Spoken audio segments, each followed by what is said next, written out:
Hey guys, welcome back to the Pre-Production Podcast. Thank you so much for listening. I have a wonderful guest today. His name is Sev Ohanian. He's known for such films as Searching, Fruitvale Station, Judas and the Black Messiah, Run, the upcoming Creed 3, as well as Missing, which is coming out in January. And I am so honored to have you here to talk about your love of movies, how you got started, and all of that. Thank you so much, sir. Hey, what's up, Chris? Thank you for having me, man. I'm really happy to be here. Basically, the way we do this on the show is I really want to get detailed. I want to get as personal as you're comfortable. You don't have to say anything you don't want to say. If you want to be a filmmaker, I think all of us had this moment where we were like, yes, this is what we want to do, but we didn't really know how hard it was going to be. We had no idea how many no's we would have to hear, how many people would tell us no over and over again, all those boring meetings or not meetings and rejections at festivals.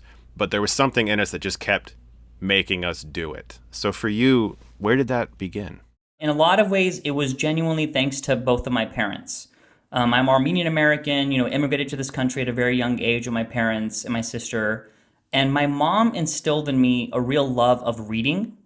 She would often take me and my sister to the library and kind of tell us we can't leave until you've each selected 10 books each that you're going to take home and read. That's fantastic. Yeah, and at first we would do it very begrudgingly. It wasn't necessarily high on my list of things to do as a 6-year-old, but I would grab a couple books, bring it home, and I would be, I'd put the books aside to go play Super Nintendo, but then she would say, no, you're going to read them now. And we would just read and read and read. And because she's a, she's a manipulative genius, it eventually got me wanting to read more and more and more. And I got really into it, and I got so into storytelling, and I had this real love and passion for storytelling. My dad, on the meanwhile, he would take me to Blockbuster, and it became like our ritual that every weekend we would go to Blockbuster, and we would often peruse the new releases section. If you remember this, for anyone out there who's ever been to a Blockbuster, nothing beats this feeling. Especially when you would see your friends there and you're all getting giddy about what they're renting and what you're renting. It was genuinely like a social experience for me. If we were bored, it would be like, do you want to just go to Blockbuster or Hollywood Video or something and just walk around and look at what's there? I mean, I can't even tell you how many movies I discovered doing that I never would have just because of the cover art. Oh, 100%. And there are friends of mine who I think we literally saw each other in the checkout line holding the same DVD.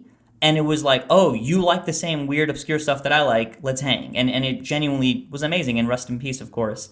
But what was interesting with my dad, we somehow ended up renting the same movies. I don't know if you had this experience, Chris, but for example, we probably spent hundreds of dollars renting the Back to the Future trilogy. All the time. I don't know why. It was a thing. I think it was an excuse to go out. It was an excuse to do something fun. And I was like, well, I can't decide anything, so I'm just going to get Home Alone 2 Lost in New York for the 17th time.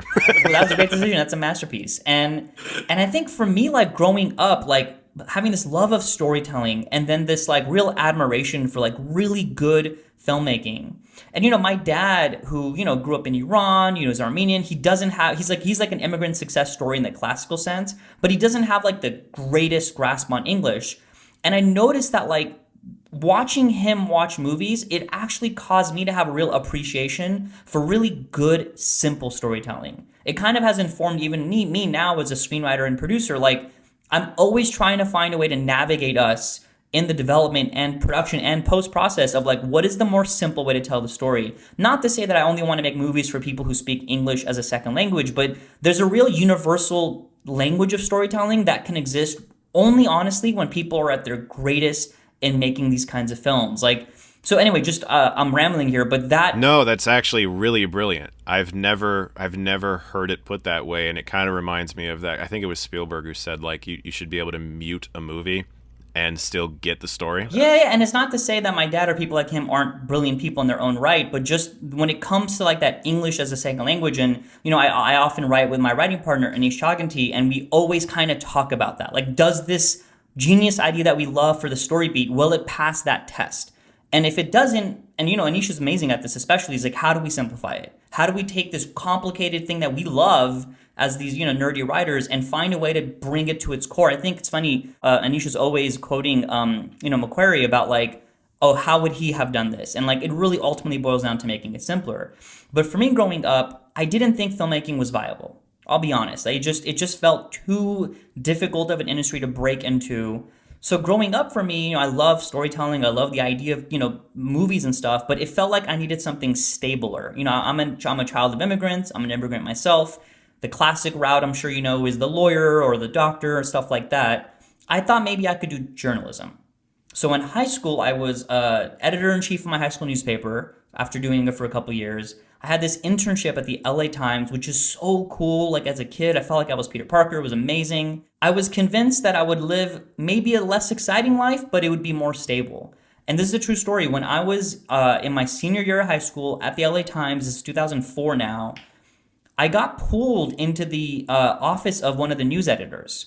And he asked me, he's like, "Are you the intern?" I said, "Yes," because, we rotated every couple of weeks or whatever. And I thought for a moment I was in trouble. But he asked me, he's like, "Hey, what's a blog?" And I was confused, and I was like, "Well, it's like a thing on the internet. You just write whatever." He's like, "Who writes them?" And I was like, "Anybody." And this is a true story. He literally took a deep breath and stared at me right in my eyes, and he said, "How much does it cost to read?" And I said, nothing. And I saw this whole man realize that his entire career of print journalism was on the precipice of potentially ending. And what I saw there, I was like, what I was seeking was I was kind of compromising my own passion to find stability. And I realized a life lesson there that the stability does not exist in any field. And if I was going to risk it all for anything, I might as well take the plunge and try and do filmmaking. So I was at the time, I had just graduated high school, and I was already going to be going to a college, UC San Diego, to study journalism. But I was finding myself more and more leaning towards film in some fashion or form. And at the time, I had started making some little short film videos just for fun. Like, I can't stress enough, this is my dad's home video camcorder, mini DV, of course, horrible.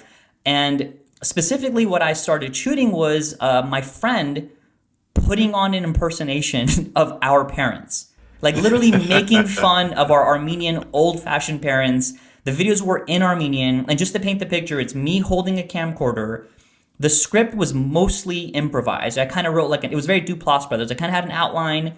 And the whole time you're watching these videos, the camera is shaking wildly, not because I'm simulating an earthquake, but because I'm just laughing. So I made this video, and it was literally about an Armenian teenage son, Americanized kid, who comes home in the morning because he was out all night, and the dad is there waiting for him and just berates the kid about being late, about his report card, about the car accident, just nonstop rating him. And it's funny, and it's a little bit obviously semi-autobiographical. And I put it on YouTube literally for my 20 friends to enjoy. To my shock, a few days later, it had thousands of views. Then it had tens of thousands of views. And eventually, wow, I think it even crossed 100 or 200. And it was in Armenian, crazy low production value. And somehow a bunch of my Armenian friends shared it with their friends. And there's a large population of Armenians in Southern California. And people in Germany were sharing it, people in Australia. It was a very early example of something going, viral in a very specific community, but it was enough to inspire me to make a second short. So then I made I got my sister in it, and this time it was about the double standards of young women in this kind of community wanting to date and what that's like. And it was all funny. It was my friend dressing as a man, my friend dressing as a woman, really cheesy, but also there was a specificity to it that was very, I think people could relate to it. That video also went viral, and people just kept saying, "Can we get more?" All my MySpace friends at the time. This is 2007. So I thought naturally, why don't I just make a full-length feature film? And the key thing here was I had no idea what I was getting into. If had I known what this would entail, I would have never done it. I was still going to college. I was trying to figure out journalism while maybe thinking about visual arts. And I thought about writing. I wrote a script. I downloaded Final Draft. It was available for free, which is really generous, of a website called Pirate Bay. My bad. I bought it since. We've all been there, man. We've all been there. I wrote a script. It was called My Big Fat Armenian Family, obviously inspired by My Big Fat Greek Wedding. It's a story about two old-fashioned Armenian parents. They're very Americanized progressive kids. The culture clash that occurs over a weekend road trip to Palm Springs, which is what we call Palm Springs. And it's wild. It's kind of like a series of, these shorts, had I been, a teenager now, they would have been TikTok videos, right? But at the time, it was YouTube videos. This movie, however, was a real script. I got my friends to act in it. We spent many, many months shooting it. I was the writer, the director, the producer. I held the camera. We had, I think, one light that I aimed once in a while. I edited the thing. I did every single job except for makeup, but then the makeup artist quit, so then I did that too. Time to get your hands dirty, Sev. Literally. And it was all on my dad's home video camera. And we shot the thing. I spent $800 total on this thing. Most of that went to wow. Taco Bell. All the wardrobe I got from Goodwill, but we gave it back. And when it was all said and done, I spent like close to a year editing this thing. And when it came time to premiere it, I happened, like I said, I live in Southern California. There's a lot of Armenians here. I got a Glendale High School, was a high school here with a lot of Armenians. I screened the movie there. I sold DVDs. I sold tickets, and somehow I made six figures. It was insanity. I did not have a business plan. It was literally word of mouth. It's a niche community that was hungry for content. I think what I made was, fairly good. People were crying when they watched it. They were laughing because there's like lessons about parenthood. The very first day of filming, by the way, was a 17-hour day because I had no idea not to do that. And it ended with police officers pointing guns at us because we were shooting an emotional scene in a neighborhood in Santa Clarita, which is a very quiet neighborhood, about an Armenian father yelling at his family to let him into the house because it's like the emotional climax. And I guess the parents heard people screaming in a Middle Eastern accent and cops came. But oh no. All in all, it was an amazing experience. And the financial success led me to pay for film school. But more importantly, it was the fact that total strangers showed up. And that empowered me to be like, man, like maybe I can really take this plunge. Stability be damned. Like just the feeling, and I know you know this, Chris, because you've been a filmmaker your whole life too. Like the idea of total, complete strangers watching something you've created and like engaging with it. There's nothing like it. Dude, right. It's like a drug that can't be created. It's something you can't get anywhere else. And I have so many questions already. I want to know first off, this is incredible. One of the most crazy, inspiring stories I've ever heard. Did you teach yourself how to write a script in proper format? Did you have to go like, how does someone actually write this? Oh, it's all in present tense and it has to be like, was there a moment there where you had to sit down and go, okay, so I can't just write this like it's a book? Because when I first started, I wrote all of my short films like it was prose. It was like little mini novels. And so I didn't know. And of course, there were tons that were just improvised without a script at all. For me, I started downloading scripts. I would just Google, I don't know, Back to the Future script.pdf, and I would read through them, and I would see enough of it to kind of think I knew what I was doing. The truth is, I haven't looked at the screenplay file for that movie in so long. This was, almost 15 years ago. I would bet anything it probably wasn't written in present tense. Probably prosy with just the dialogue kind of there. I knew enough I remember this was a time in my life that I would go to movies with friends. And I was such a douchebag. I would lean over and whisper to somebody, oh, I bet you that character's about to die. Boom, they would die. Or like, hey, I bet you this is going to happen. That's going to be betrayal. And my friends would accuse me of having seen the movie already and then wanting to like just be a dick. But I think I was really starting to be observant and kind of picking up on storytelling structure and like where arcs are going to and, how to subvert things. So it all felt natural to me, not to make it seem easy or that I'm special, but rather I knew I want the story to be about this family being ripped apart and coming back together. Well, they'll probably want to be most ripped apart near the end of Act 2. And we'll probably want them to be the best at the midpoint and like kind of playing with those ideas and having, this subplot's about the girl's boyfriend and the dad hates the boyfriend. So it might be interesting if at the very end, the dad loves the boyfriend and like just kind of coming up with those little tricks. And I just remember I would spend my entire day in a summer school class not paying attention and just writing the script because I was genuinely like into it. I was so passionate.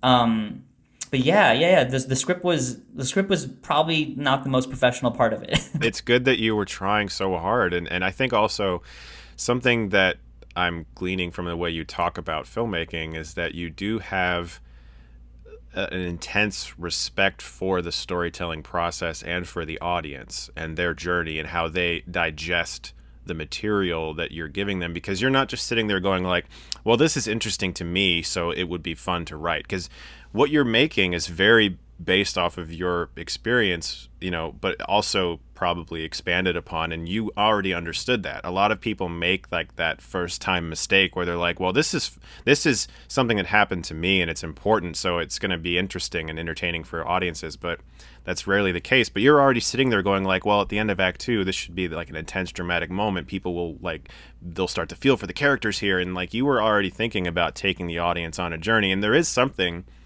natural about that, I think. And I think that you're a humble guy, but like that's a natural born thing, that you just had seen so many movies and you had processed the way stories are told to understand these scenes have to be interesting back to back for people in some way. It's got to make them laugh. It's got to make them feel something.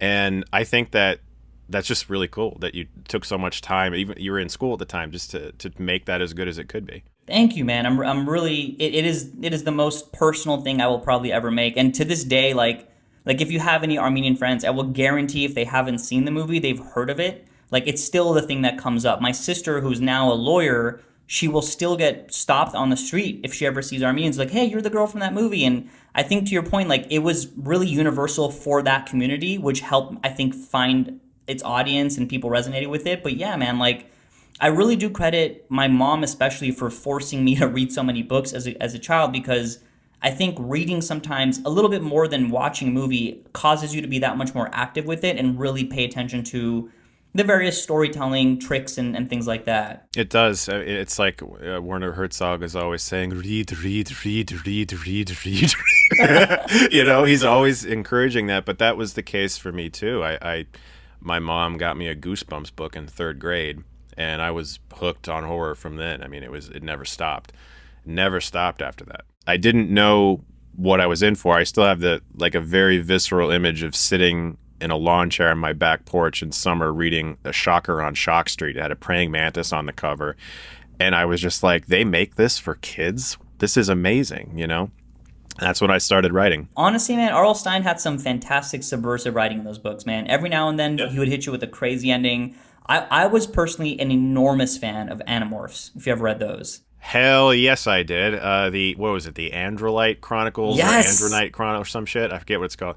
As important as it is to watch movies and watch the way filmmakers do things with the camera and characters and performances and whatnot, you can get so many ideas and life experience from reading it's gonna inform your scripts. But you know what's funny? Like, I think we're about the same age, Chris, and I think that shared history between us is, I've noticed it's kind of a pattern with almost all of my close collaborators. So like Anish Agant, who I write with, Natalie Kasabian, who I produce with, Ryan Coogler, who I have a company with, we've all kind of talked about the shared history of these same formative books growing up. And it's, in a weird kind of way, it's allowed us to have almost like a shared language when we talk about, beats of stories we're working on. So, I mean, honestly, respect to all of that, man. Like, I don't know what kids are reading these days. I know that idea of like a book coming out a month like Goosebumps era may not exist anymore. I think everyone's doing the J.K. Rowling approach. But if anyone's starting out, like, read for sure. Not to mention reading screenplays. On day one of shooting this movie, did you go in sort of knowing what you were in for, that this was going to be work, that this was going to be hard? Were you excited about it in a way where you were perhaps a little naive? Or did you go in very prepared, like, I'm bracing for the potential idea that this might all fall apart? Oh, man, definitely the latter. I think, again, had I known what I was signing up for, I don't know if I would have done it. Filming wasn't too difficult. I kind of, it's like, I kind of knew to organize all the scenes that took place in the same location and shoot all those first. And, my friend let me shoot in his house, and we went in and here's the scene, and, we would block it out. I mean, it was oddly, eerily so similar to how I make movies now. The part that killed me, man, was editing. I can't tell you the number of social events I missed because I would stay home and edit. And it killed me. I was just like, I'm missing everything, and I could be at this party, and I just would spend all night trying to make something work. And I went through the entire, 5 stages of grief that every filmmaker goes through, of like the denial. I'm like, hey, this isn't that bad. And like the bargaining, like, ooh, maybe I can make it work. And the anger, why didn't I get that shot? It's a lot, man. Like, and for me, it was, there wasn't a release date. Nobody even knew I was making this thing. It was kind of just for myself. My friends who all acted in it were not real actors. To this day, none of them are. So like the stakes could not have been lower for me. So to this day, I'm not sure what kept compelling me to do it. And to be even frank with you, Chris, I don't know if I'd even committed to being a filmmaker for real when I was making the movie. It really did feel like a hobby or like a fun activity that kind of blew up because I was like, oh, I made 2 shorts. What's the difference in making a movie now? But obviously the pressure when you're making a movie is it can't just entertain. It has to somewhat, like, it has to transcend that experience in some way. Like the sum of it has to be greater than all of its parts. That doesn't always necessarily apply to a short. But I stuck with it, and the truth is, when I got into USC for film school, it's where I met Anish, it's where I met Natalie, it's where I met Ryan Coogler. I was ashamed of the movie. I was one of the younger people in my class, and I didn't want people to know about it. I thought because it was about my Armenian experience, it kind of made it less than, and because I think I was one of the only Armenians in the program. And I kind of didn't want people to know that I had made a feature because I was worried that people might think of me in a different way. And I remember that there was a moment because when I was in film school, I was very focused on like doing a good job. At the time, I had realized that directing wasn't for me. I really loved producing. I had a passion for writing. And I remember when people found out about it, it almost felt like it was weird. It felt like I was being outed of something and like, hey, did you make this movie? And I tried to make it seem like not a big deal. And then people found out about it more and people got wind of the success that it had. And I don't know why, but like I had a certain thing about the movie that I felt like, well, I shot it by myself. Like the camera shaking because I'm laughing, like you could see my friend's 5 o'clock shadow when he's dressed as a woman. I just thought all of those things made the movie, again, like just less than. But only, it's funny, of all of the people at USC who I went to school with, the only person who saw the movie beginning to end was Ryan Coogler. I think he had a real, like, I remember he had an interest in it. I think he came over to my house and was like, can I see that film? And I was like, well, I'll just show you the opening. And showed him the opening and he enjoyed it. And, it was in Armenian, most of it, but he wanted to, and there wasn't any subtitles at the time, but he's like, can I keep seeing? And I don't know how, but by the end of it, I think he had seen the whole thing. And what was crazy is on the first time I screened the movie at this high school, it was like 1,000 people in the seats. And I recorded with audio, I think with the same camcorder, like an audio track of the audience's reactions to the movie. And kind of like for myself, I put in the DVD like this audio, kind of like a director's commentary, but it was the live audience screening. And so you can watch the movie and hear the laughter. You can hear people like gasping at the plot twists, and you can even hear people clapping at the emotional moments. So I even played that for Ryan, and I think he was appreciating like that I did this. And obviously, it was only like a year or two later that I got the call from him to come and help produce Fruitvale Station. So I don't know if there was a part of him that was like, oh, like this crazy dude made this whole movie by himself, that like maybe he knows what he's doing with producing. But in a weird way, this thing went from being the most important thing in my life to something I was somewhat ashamed of, sadly to admit, to later, I think, becoming formative again. Anish was into it. And Anish came and saw the movie when this Armenian festival did like this, 5-year reunion or, revival of it or whatever. Like it kind of ended up, in a weird way, this totally $800 thing I did on weekends genuinely has formed the entire foundation of my career today. I'm genuinely kind of realizing this with you in real time as we speak. But yeah, I'm not even kidding. Yeah. Good. Well, I'm glad the show is doing that for you. One of the goals with this show is to find some kind of commonality between filmmakers' journeys, because so many people ask that question, how do I break in? And you get so many different answers.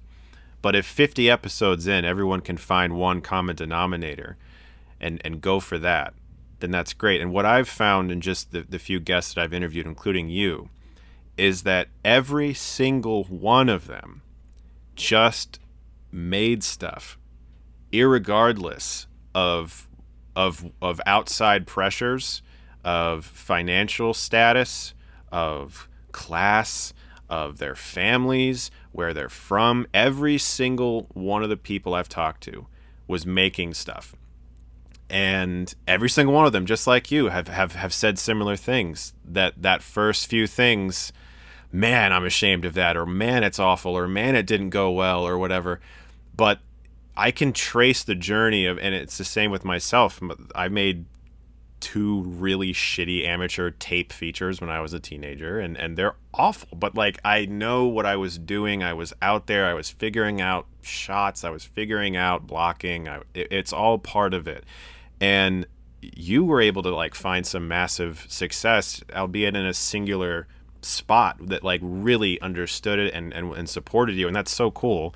But like, I think probably, and I can't of course speak for Ryan Coogler, but I'm assuming he saw a guy who fucking made stuff like irregardless of whatever was going on, and you financed it and you were doing all these roles.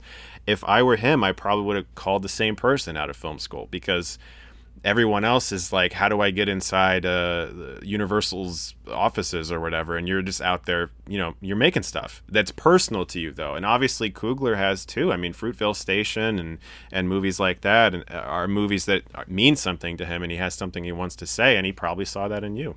Yeah, I think I'm kind of realizing a lot of that as well in real time. But yeah, it's so fascinating what you're saying about the commonalities that people just went out there and made stuff. And it's crazy because I do think today more than ever it's probably easier to do that. I think there's probably more noise today on the internet, especially as people release content or shorts or even whatever, but it's gotta be easier, man. I mean, you know this. I had a stack of mini DV tapes that I had to organize somehow, and the capture process, and constantly Googling how to edit and stuff like that. But yeah, man, you got to just get out there and make stuff. You have to, and it is a cliche to say it. And I remember there was a period when I was like really trying to get some of my shorts and my feature off the ground, when I would hear filmmakers say that, and I would kind of sigh like, oh, another person just told me to go out and make a movie. I already am doing that. Fuck, what else do I got to do? But it really does inform you, because once you get to that place where you have maybe you're scripted well on the blacklist, or maybe a manager is interested in something, or you placed well in a contest or something like that. Once you get to that place where you are finally feeling like maybe a toe has dipped into the other side, because you spent so much time honing your craft and understanding how to tell stories and showing things to people and being like, oh wow, that didn't go over well, fuck, I should really try harder next time. Or since you've already spent all that time doing that, you get into those meetings and somebody looks you in the eye and goes, how much do you think it'll cost? How long do you think it'll take to shoot it?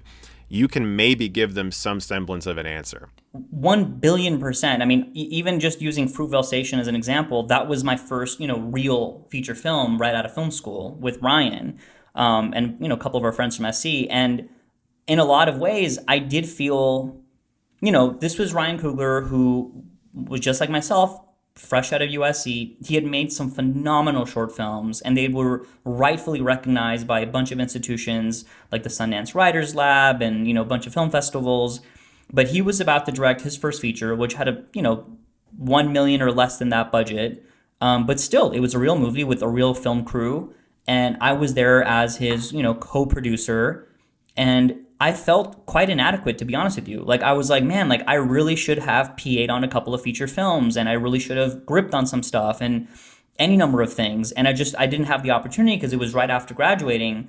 But early on, it started to occur to me that my experiences, especially on that Armenian movie, did somewhat validate me. Like, I did know, look, I may not know what it's like to work with, I don't know, a camera crane or whatever, but I understand the problem solving of a scene not quite working and what it'll take to get it to work. Or if somebody's saying, hey, you guys can't shoot here, but I know we need to shoot here, I've already gone through the practice of like assuaging people and talking to them and being good with people, and crew members that are upset about something. I've also gone through that with my own my poor friends on my Armenian movie being like, I don't want to come tonight, and I had to. So it is so the cops were pointing guns at us yesterday.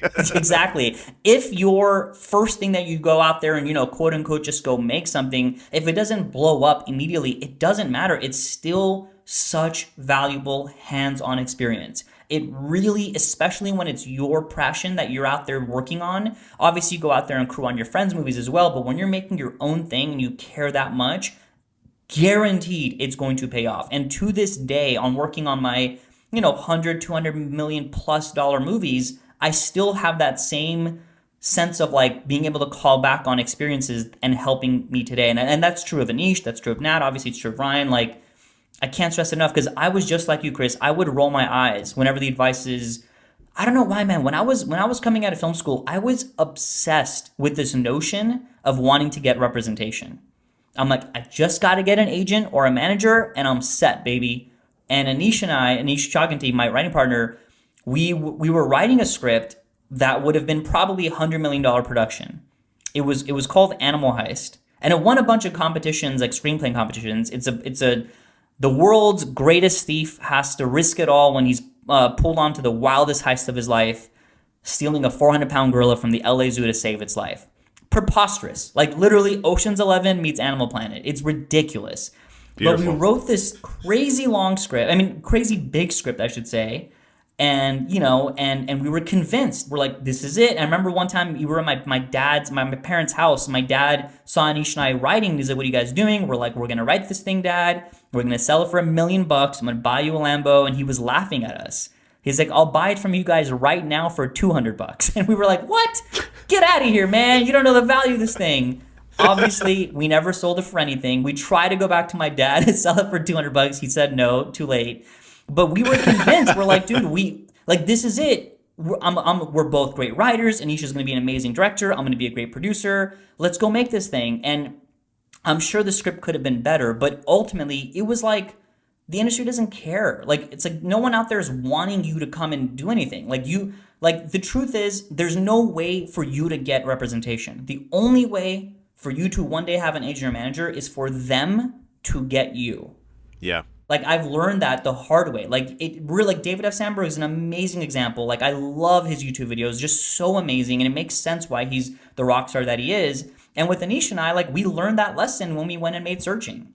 And, like, now every agency that ignored us left to right was trying to sign us. Like, they were whining and dining us, which was, like, madness. And it was only because we went out there and we made a movie that cost $800,000, which obviously it's not easy to just do that. It was a whole challenge just to get to that point. But then that was it. It's the same lesson. You just got to go and do something. And obviously what led to Searching was us making a short film that cost $2,000. And then that led to something, and that led to Searching. So anyway, a long way to say, like, you're 100% right that the trick is to just kind of do your own thing. And even if it doesn't necessarily land in some rock star, success, it's still going to lead to something else that well. When I was first kind of understanding how to write scripts for real, you always I sat there and I worked on my first one for like literally a year and a half because I just didn't know how to write it. I was like, oh, okay, so like I do this. And every time I wrote it, I was sitting there writing it because I wanted to. I wasn't writing it because I thought this will place well on the blacklist. I didn't know what the fuck the blacklist even was. I wasn't writing it because I thought this will get me a manager. I didn't even know what the fuck a manager even was. I was writing it because I wanted to see how it would turn out. I didn't write an outline for it. I didn't do a beat sheet or anything. I just started writing it.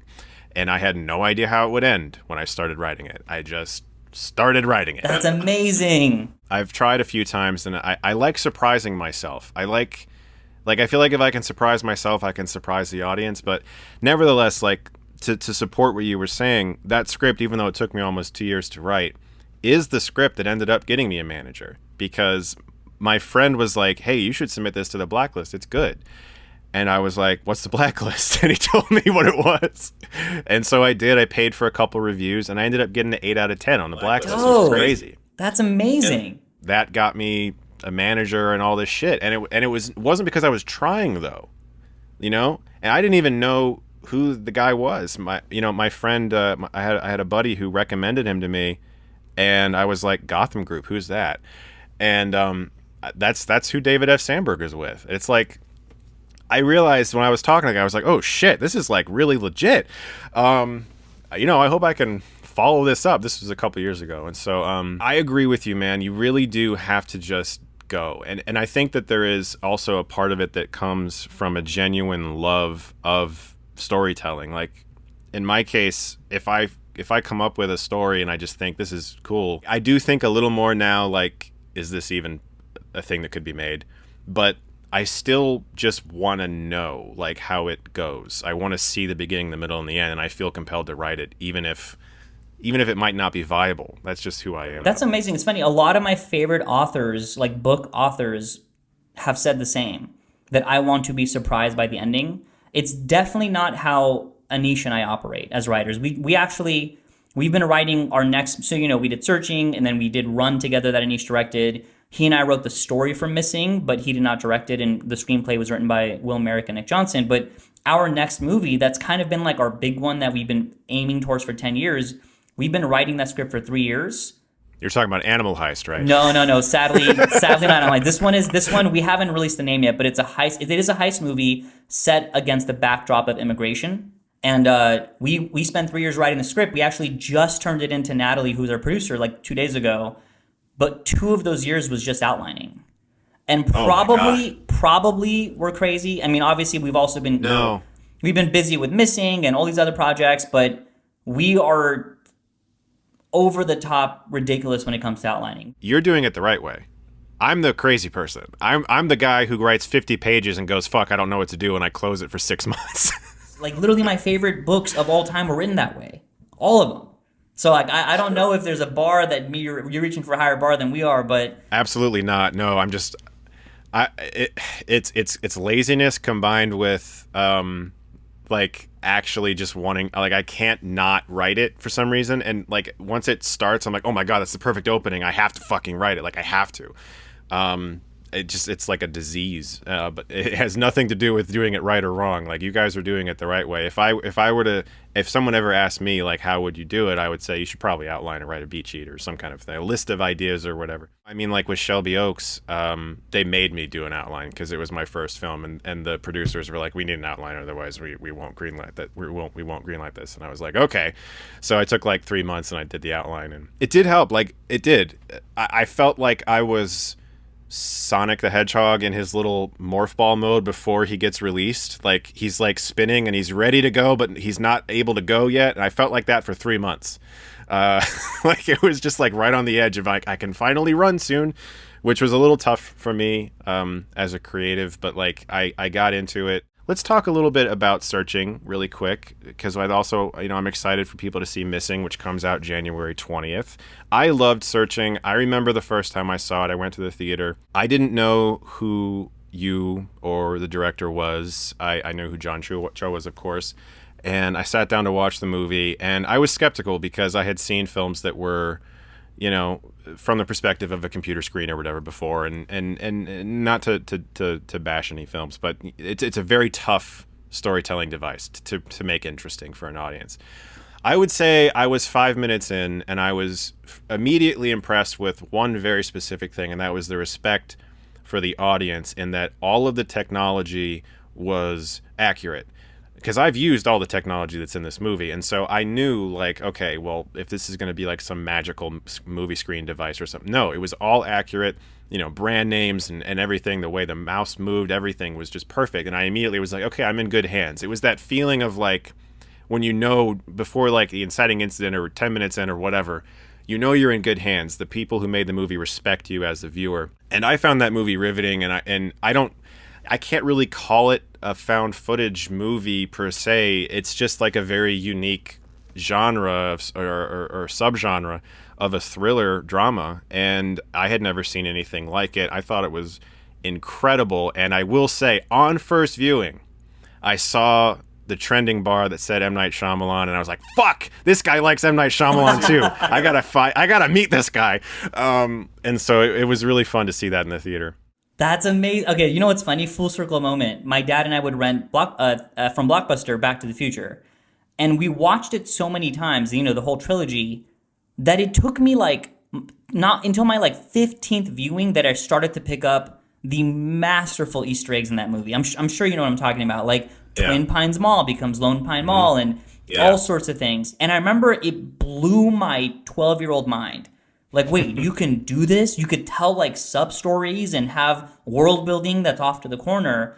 So because, making Searching, the post side of it especially, is so grueling and time-consuming, We were like, let's populate the hell out of this thing with ourselves, with our passions. And Anisha loves M. Night, and I'm sure I put this whole alien sub story in the movie. Yeah. I've actually, I didn't notice the first viewing, but I've heard it on second viewing. I saw people were like connecting the dots and stuff on like Reddit and stuff. And that's all like my passion. Honestly, it's Saint Zemeckis and that stuff over there. But with searching, like the story is, again, speaking of like how we, like truly how that movie came together. I'll be really honest with you guys. Anish and I were friends at USC. I had an opportunity from USC right when I graduated to make a video for Google Glass. You remember Google Glasses? Rest in peace. Yeah. They were awful. They never really did anything. And I was given a Google Glass from the school, and Google was looking to hire former students to produce tech demos with the glasses. Show that you can shoot that at nighttime and just show a scene at the beach. No story, no nothing. And I brought on Anish, and he's a brilliant man. And he was like, why don't we do something more than that? And I was like, down. So we try to come up with a really universal, again, back to the idea of universality, like what is a story you can tell over 2 minutes with the glass that you can understand no matter what language you speak. We had a budget of $2,000, and Anish used that money to fly to India and back, especially with some extra miles his mom had. And we told a really emotional story in 3 minutes entirely from first person. And then we slapped on at the end of it like some Google branding stuff that we made up ourselves. And when we were done, we turned it into Google. And I won't go through all the drama, but USC was kind of trying to stop us from giving it to Google. And we used Facebook, and we tracked down someone that worked at Google. We got it to them, and they ended up releasing it on Mother's Day. And this video blew up.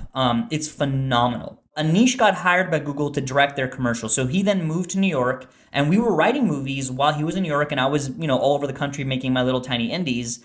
And we were writing on Animal House, writing on whatever we were going to do.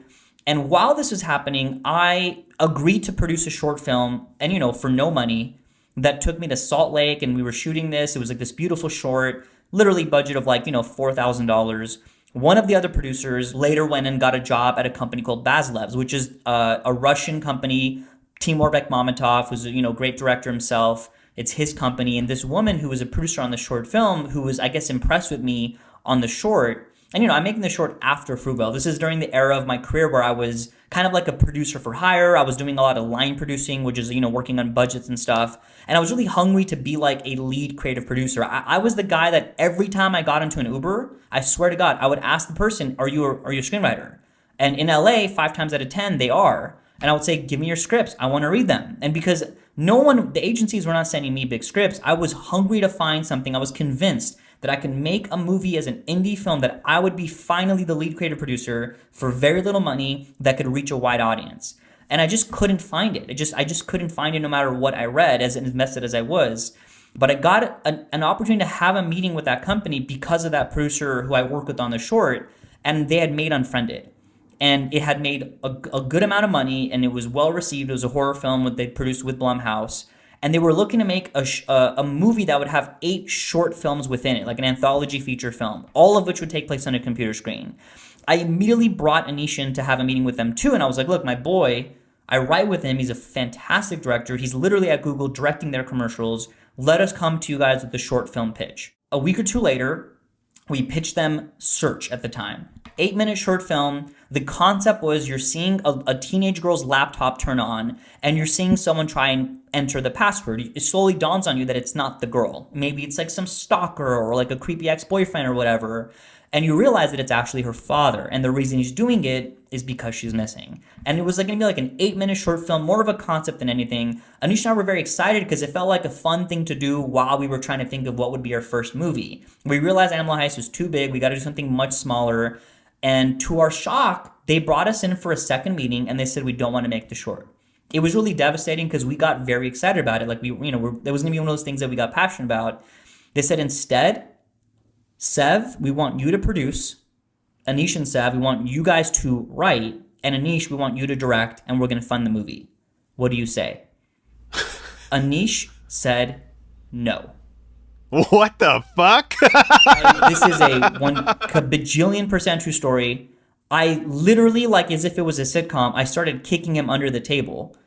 And I was like, he means no problem. No, like I was an indie guy. Anish was out there in Google making corporate money. I'm out here starving, making my like mumblecore movies. I was going You're to like, let's fucking go, dude. and his reasoning was he didn't want his first movie that he would direct to be like a gimmicky movie. Like he didn't want to make a computer movie. And Anish and I had actually, since that meeting, we saw Unfriended, we saw a couple of other things in that space. And between us, we weren't necessarily thrilled with a lot of what we saw. But these financiers were like, well, dude, we'll pay for it. Like you guys, blah, blah, blah. And I was, like any good producer, I was like, we're going to discuss. We'll be in touch. That's not a no. It means no can do. I spent a couple of weeks working Anish. I just kept saying, all right, man, if we had, okay, we're not doing it. Definitely not going to do it. But if we were doing it, what would we do? And I just kept pushing at him. And we realized ultimately that we did want to make something that would be cinematic and we wanted to make something that would be emotional. And one day, 3 weeks after that meeting, we texted each other, I got it. And we literally got on a call together. Both of us, crazy enough, independent of each other, came up with the same opening sequence. Which is, what if we take Pixar's Up and we smash it with a Google commercial and see an entire childhood unfold over a computer screen, something that we could really relate to. And I think from that moment, Anish realized that, hey, man, we can make this really cool. And then, writing the movie was really fun because it was, okay, it's a missing persons movie. So just like with my Armenian movie, you think about it, right? Like, okay, well, if it's the stories about a dad looking for his missing daughter, well, then Act 2A, the beginning of Act 2, that's got to be when he's looking for her. So then what happens in Act 1? Well, halfway through Act 1, aka the inciting incident, that's when she should go missing. And it's like, well, why isn't he looking for her in Act 1B? Well, what's interesting is, what if he doesn't realize she's missing? And then we're like, okay, well, then what's the midpoint? Like, I believe Anish and I believe your midpoint in your story should always be a victory followed by a failure. So if the idea is what happened to his daughter, what happens if at the midpoint he finds out? But what he finds out is a quote unquote failure because he finds out she was abducted. So then, okay, well, what's break to Act 3? Well, I don't want to spoil it for your listeners who haven't seen the movie, but the break to Act 3 should be the worst thing possibly happening. And it's like, well, what's worse than her going missing and so forth. So we started just like beating these ideas back and forth. And then we had the challenge of like, how do you tell it on a computer screen? And like, again, like Unfriended, which was a great movie, like it's not our style. Like we want to make something that the camera's going to move and it'll be emotional and all these things. And then finally we realized that like we have to make this movie work for people who don't believe in the concept, just like how Anish didn't.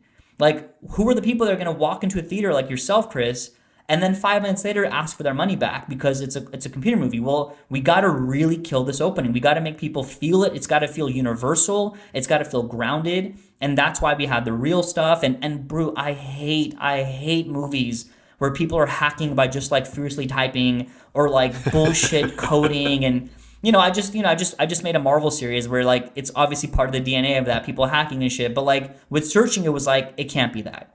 Everything that the dad does has to be something that any of us can do. And in fact, they're in real life, in like the turn of the century, in the 20th century, all these great mystery authors got together, I believe, and they came up with these rules of how to write mystery novels. And one of the rules was that the reader should be able to uncover the truth before the novel tells them. So with that in mind, we really prescribe to that in the movie. It's like, if you pay attention, the answers are there.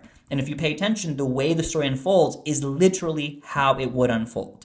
And yeah, so to your point that, it was my first time being a, lead producer, and I got to call in all the favors I was working on. And, we made the movie for $880,000 and it made $75 million, and then here we are making the sequel. Which is so cool. And it's like it's not the type of movie when I went into the theater that day where I'm like, this is going to start a franchise. But it did. And that's great. I mean, I have a very stupid question, and I don't know if you'll even remember, but I want to know, just as a writer nerd kind of question, what did the scene headings look like for this script? Like, did you guys say like interior, exterior, computer screen, Facebook? Like, did you go that hard, or was it more like a little more like spaced out? Yeah, so we looked to the financier company because they had made Unfriended for guidance, and to their credit, they kind of gave us none.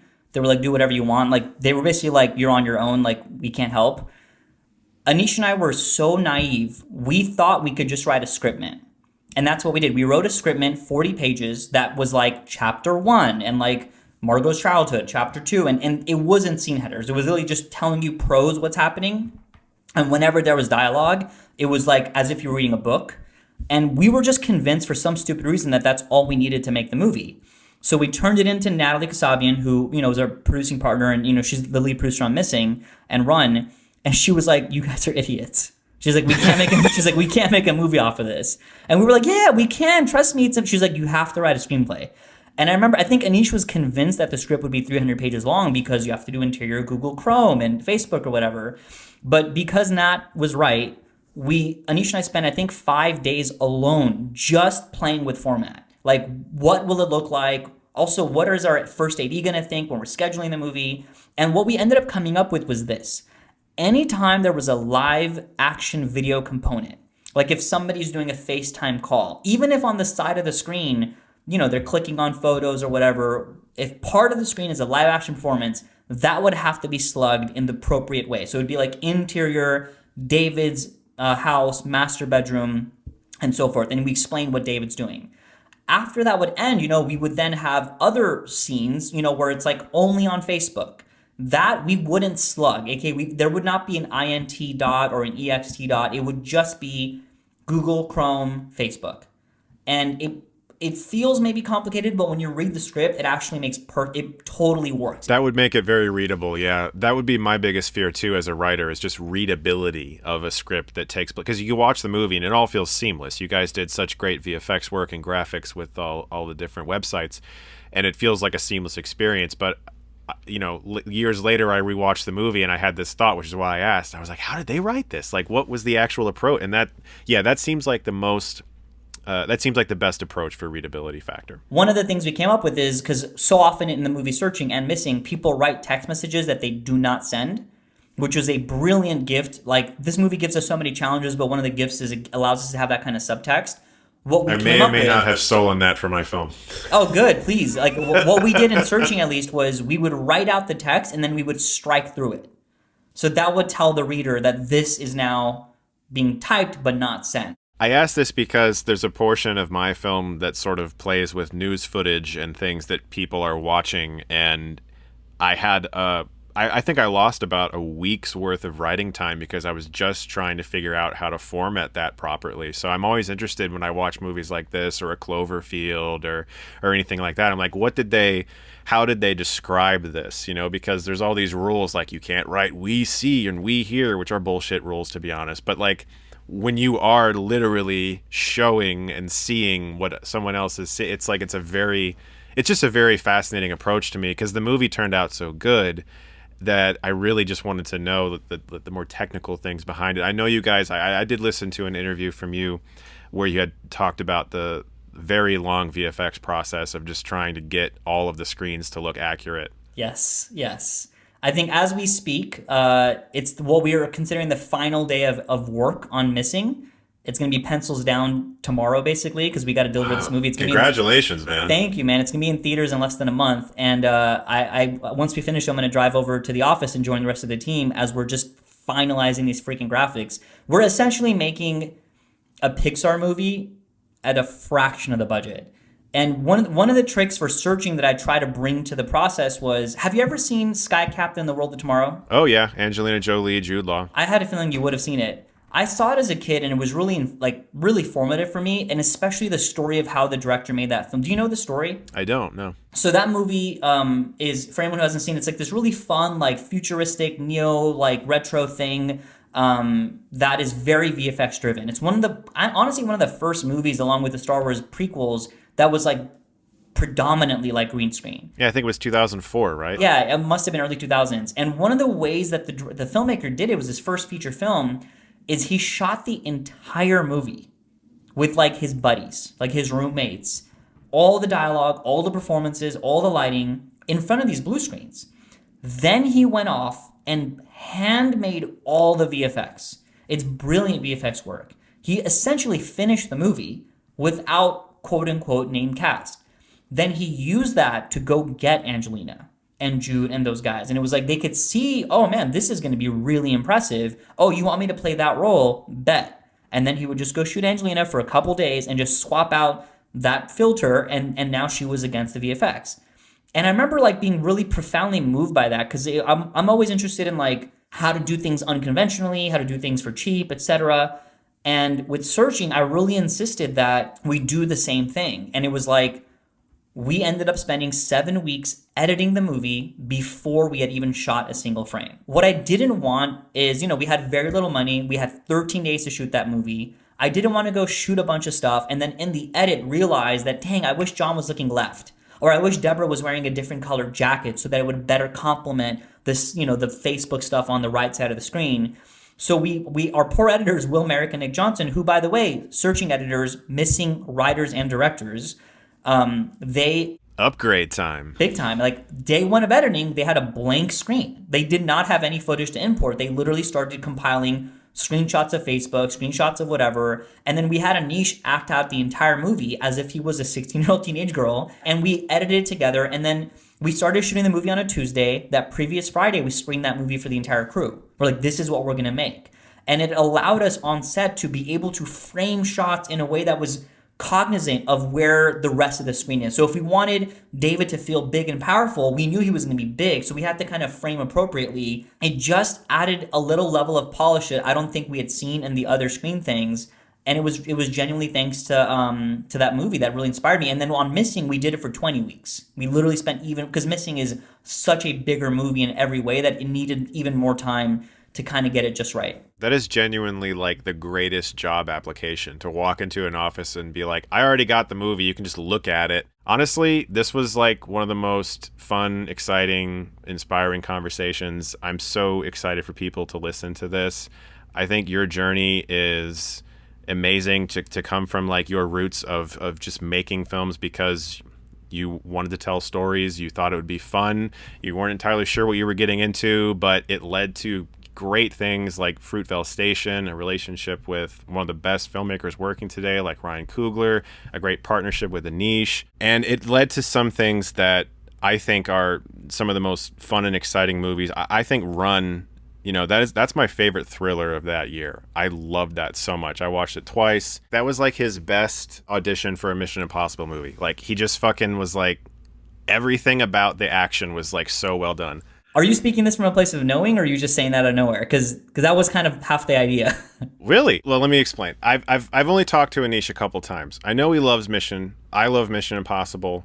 I think obviously Christopher McQuarrie's got it in the bag, but like the way that he approached action in that film, or even the lack of action, if it was just like crawling, felt Hitchcockian. It had like this very sure hand to it. I felt like I was watching some of like the better sequences in Disturbia or like Rear Window or something. Like there was always this sense of like movement to the action. Like he every like small movement that she would do, like if she unlocked her brakes or whatever, he gave that a close-up. He gave that movement a moment on screen. And that's the kind of shit that I eat up. I mean, I was halfway through that movie and I was like, damn, this is fucking good. Anish needs to direct an action movie. Like that's amazing. It's funny. My wife, Natalie Kasabian, who's a producer, is also my wife. We watched last night Barbarian. We've been waiting to watch it until we were together, and we've been, I've been shooting and stuff. And the whole time we kept saying, yo, this is like Anish. Like have you seen Barbarian? Yeah. And like we really loved the directing especially, and it was like they just know where to put the camera, when to cut the things and all that stuff. Because obviously Searching has a lot of that too, but it's just different. It's not the same, and you're literally playing with 2 dimensions versus the 3. Part of the midpoint of Run was in a lot of ways our attempt, at least as screenwriters and Anish as a director and us as producers, is to like demonstrate that we can do Hollywood set pieces. Like we can put together a sequence that will, thrill you. I don't know. That's a talent, man. But like, I have nothing but admiration for people who can do that stuff because I don't even know how to begin. I loved Run. I love Searching. I can't wait to see Missing. As already stated, it opens on January 20th. You guys should see it. Dude, this was so great. Thank you so much for blessing us with all this knowledge. I really do think that it's going to help a lot of people. And it was just wonderful to have you on. Thank you, Chris, man. I'm so honored, man, to be even just looking at you, not on a YouTube video, and obviously hearing your voice. But thanks, man. I can't wait to listen to this and all the other episodes. Thanks, buddy.